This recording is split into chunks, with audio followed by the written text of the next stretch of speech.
Educação e cidadania no Roda de Conversa. Recebemos nessa semana o presidente do Conselho Estadual do Fundeb. O Fundeb é o Fundo de Manutenção e Desenvolvimento da Educação Básica e de Valorização dos Profissionais da Educação. Um ano difícil, um ano que o Fundeb, por força de lei, é extinto no dia 31 de dezembro de 2020, mas a gente vai falar um pouquinho do Fundeb, da importância dele, principalmente para os pequenos municípios.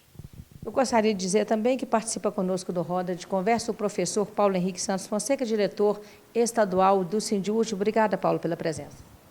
Obrigado a vocês. Mais uma conversa importantíssima.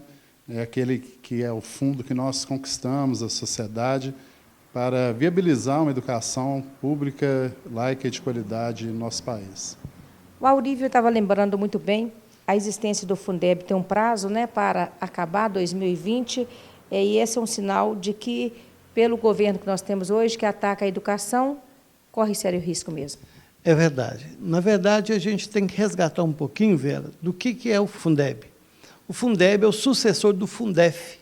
Antes de 1994, a Constituição Brasileira de 89 estabeleceu que a educação deixava de ser um privilégio de alguns, mas passava a ser um direito de todos.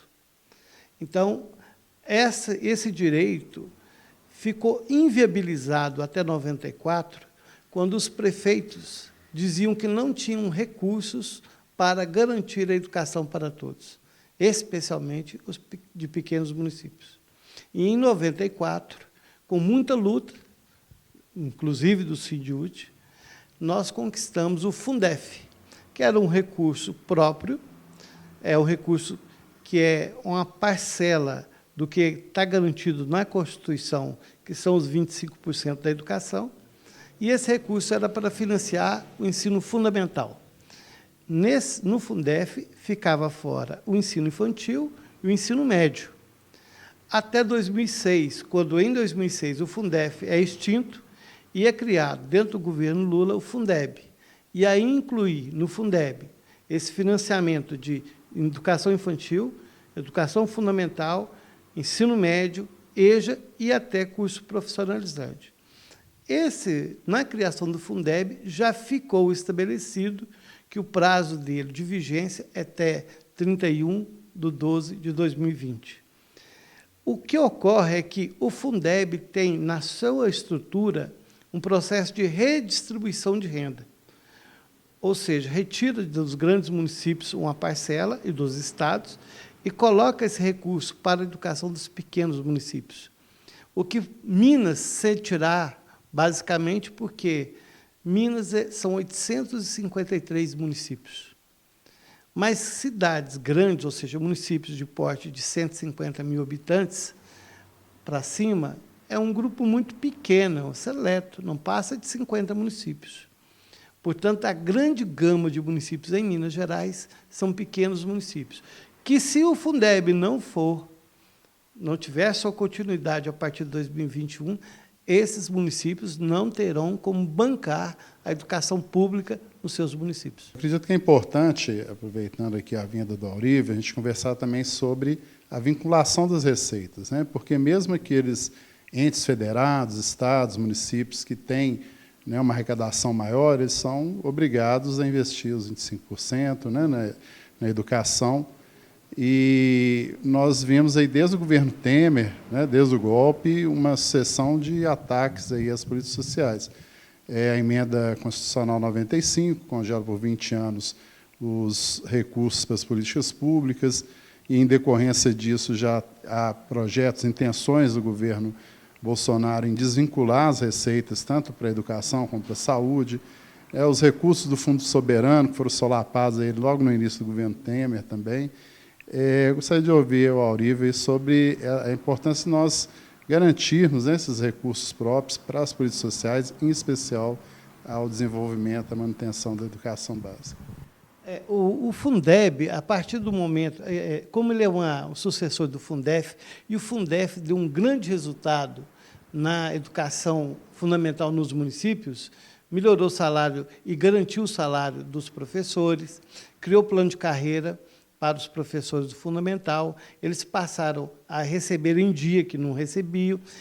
Isso deu um resultado muito importante na vida, no cotidiano da educação com o Fundeb. O Fundeb, como é sucessor, ele veio fazer o mesmo papel, só que ampliando a sua atuação, né, nos setores da educação. O Fundeb nada mais é do que um fundo que reúne recursos de arrecadação de impostos. É uma cesta de impostos. O principal imposto que compõe o Fundeb é o ICMS. O ICMS é o principal, mas, por exemplo, o imposto IPVA também compõe a cesta que forma o Fundeb. O que ocorre hoje é que esse recurso ele deve ser, quando o Estado recolhe esse imposto, ele deve imediatamente depositar no Banco do Brasil, que faz a repartição entre estados e municípios desse valor arrecadado. O que tem ocorrido é que os próprios governantes de Estado têm segurado esse recurso na mão do Estado e, às vezes, não distribui para os municípios e, muito menos, para a rede estadual. A gente está vivenciando isso. O que ocorre é que, se houver a desvinculação desses impostos com a garantia para a educação, por exemplo, dos 25%, que é lei, que é constitucional, o Fundeb representa em torno de 17%. Se você desvincula esse recurso do ICMS, do IPVA para a educação, você automaticamente extingue a obrigatoriedade de manutenção da educação. Essa situação é que nós não podemos aceitar. E por isso que nós estamos na luta para que a PEC, que desvincula essa receita para a educação, não passe, e que nós garantamos, a partir de 2021, o novo Fundeb, que basicamente é a PEC 15, de 2015, que, além de garantir os recursos, também amplia os recursos da União para o Fundeb, que hoje é mais ou menos 10% do que é arrecadado por estados e municípios. Nós, na PEC, ele amplia para 40% a participação da União. Lembrando, no caso dessa participação, ela aumenta ao longo de 10 anos, não vai ser imediatamente. Mas só o fato de ter uma previsão de aumento de arrecadação poderia já preparar uma melhor qualidade para a educação, inclusive implantando o que nós denominamos de CAQ, ou CAQui, Custo Aluno Qualidade, onde os recursos serão maiores para garantir que o estudante da escola pública tenha acesso a laboratórios, tenha acesso a espaço esportivo, tenha acesso à informática, tenha acesso a toda a gama de acervo necessário para uma educação de qualidade. A gente vê que a situação com o Fundeb ela já é complicada, né, Paulo? E se o Brasil vira a abrir mão realmente desses recursos, dessa política, né, de valorização da educação, de valorização do aluno, a situação nossa, que já é ruim, tende a piorar. E a gente tem nesse bojo aí também a questão do piso, né, salarial, que é outra política, né, estruturante, de apoio aí à valorização dos profissionais da educação. Ou seja, sem a luta, realmente vai ficar muito difícil. É preciso mais união, mais luta. Não vem um tempo bom para a gente, não. A luta é permanente, é a luta para conquistar a lei, para que ela vigore. Eu ouvi aqui a Auri falando que volta de 17%, né, dos recursos são repassados aos estados e municípios, né, pelo Fundeb. Esses 17% têm sido, em média, o que o Estado de Minas Gerais, o governo Zema, e que a maioria dos municípios tem investido em educação. Ou seja, aquele recurso próprio que ele deveria investir não está indo, né, para a educação. Aí chega no final do ano, empenha-se, né, uma série de despesas que não vão se concretizar, e depois a gente, no primeiro trimestre do ano seguinte, que nós vamos verificar que não houve o cumprimento da meta de 25%, que é uma lei.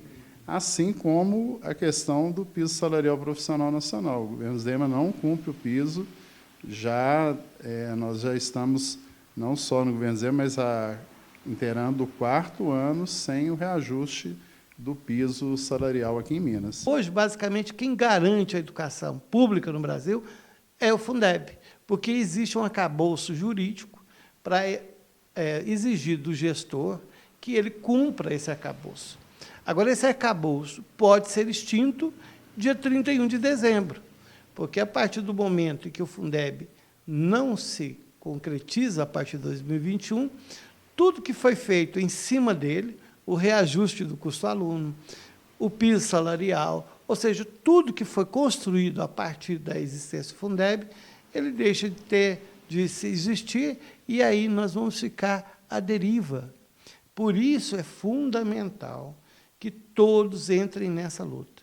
Pais, estudantes, gestores, políticos, toda a comunidade precisa estar nessa luta. Em Minas Gerais, só a rede estadual, o Fundeb representa em torno de 7,5 bilhões de reais anualmente. É muito dinheiro. É muito dinheiro, mas a educação carece ainda de mais recursos ainda. Mas é importante que a gente saiba que esse recurso é para garantir, hoje garante só o salário. 92% desse recurso Fundeb é que paga o salário da rede estadual. Portanto, se a gente não tiver o Fundeb, nós teremos uma imensa dificuldade de garantir o salário do trabalhador, da trabalhadora em educação. É importante nós exigirmos que esses recursos sejam aplicados na educação, porque o professor, né, o educador, é o espelho daquela criança, daquele jovem que está na escola. Se ele não vê, né, esse profissional de educação bem-sucedido, ou pelo menos com uma possibilidade de sobreviver dignamente, ele não tem uma motivação para estudar. Então, nós precisamos de valorizar, né, os profissionais da educação, não só porque eles merecem, como todos os trabalhadores, mas para que nós estimulemos nossos jovens a estudar também. O Fundeb, pelo visto, está com os dias contados. E, se isso acontecer, esse direito vai ser retirado. Não vamos conseguir educar os nossos filhos.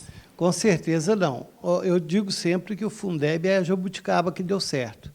Porque, na verdade, o que é o Fundeb? Ele é nada mais do que uma garantia jurídica de que parte da educação prevista na Constituição seja efetivamente utilizada como investimento em educação.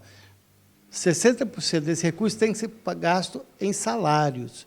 Então, é uma garantia de que o gestor tem que pagar salário para o educador, para o trabalhador em educação.